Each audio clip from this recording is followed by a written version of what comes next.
Hi, my name is Stacy Westfall, and in this segment I would like to show you what I would do with an older horse that already knows how to load in the trailer. I want to give you some tips and ideas of things that your horse should know before you approach the trailer, and then show you the correct way to load the horse into the trailer. This is Vaquero. He's a 6-year-old gelding, and although I hauled him over here to make this video, I have purposely not done some of the pre-loading exercises that I normally would do with horses, because like most people, I don't do them every single time I go to load, but I do keep in mind that my horse's training is very much like making deposits into a bank account. And if I have trained him to load in the trailer, it's like making a certain amount of deposits. And then every time that I load in the trailer, whether that is to go to a horse show or to go to the vets or to go on a trail ride, every time I load him, it's a little bit like taking out a withdrawal. So you need to make sure, first of all, that your horse is well trained enough. And so I want to show you how to make some of those deposits so that you don't ever go broke in this area. So one of the first things I'm going to do is I'm going to start rubbing him all over with this stick and string. This stick and string is being used as an extension of my arm. What I'm doing right now is I'm proving that he's comfortable with it. So I'm reading his body language. I'm watching his ears, his eyes, his nose, his general posture, his tail. You saw a minute ago when I first picked it up that he kind of moved around. His ears show me what he's focused on. So when I'm right here, they're focused on me. As I walk around, you can see him turn to look at me. That shows me that he's focused and he's paying attention. I can do some little things like jumping around him to see if he's jumpy, if I can get a reaction out of him. You can see right there he kind of leaned backwards a little bit when I first moved that stick and string. He's acting a little bit sensitive to it, like he thinks that I want him to back up. And since I'm actually just rubbing him with it, I'm going to move him forward again.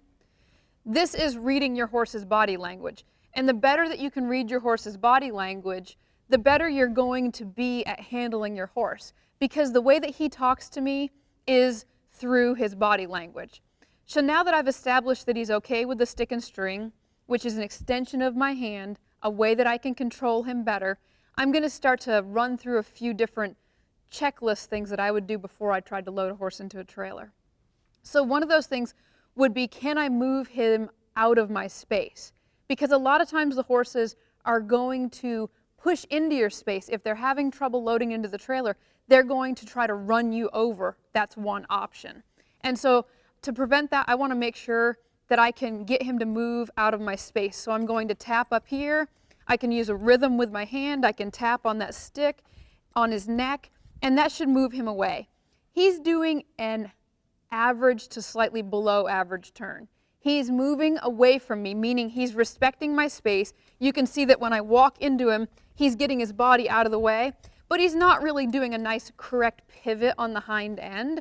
If I wanted to improve that, then what I would do, if I want him to pivot more instead of just moving the whole body around like that, I can push him over a little more assertively, and then I can pull him forward. Push him over a little more assertively, walk him forward. Push him over a little more assertively, tap on that stick and string on his neck, and then walk him forward a little bit.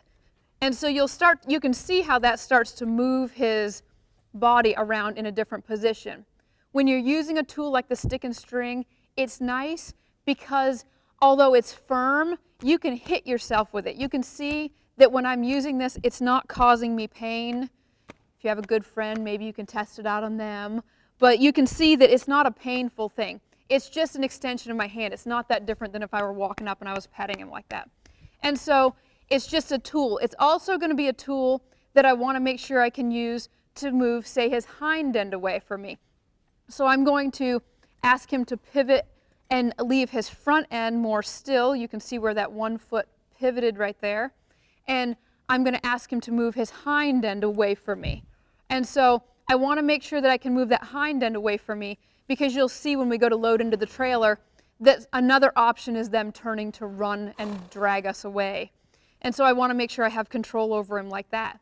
I want to make sure I can stand in one spot and move him away and send him forward. Because this ability to send him forward is going to be how I send him into the horse trailer. I want to know if I can reverse that and send him back this other direction. And you'll notice that the whole time that I did that, I stayed stationary in one spot. That's key because when I go to load him into the trailer, I'm going to be stationary and in one spot.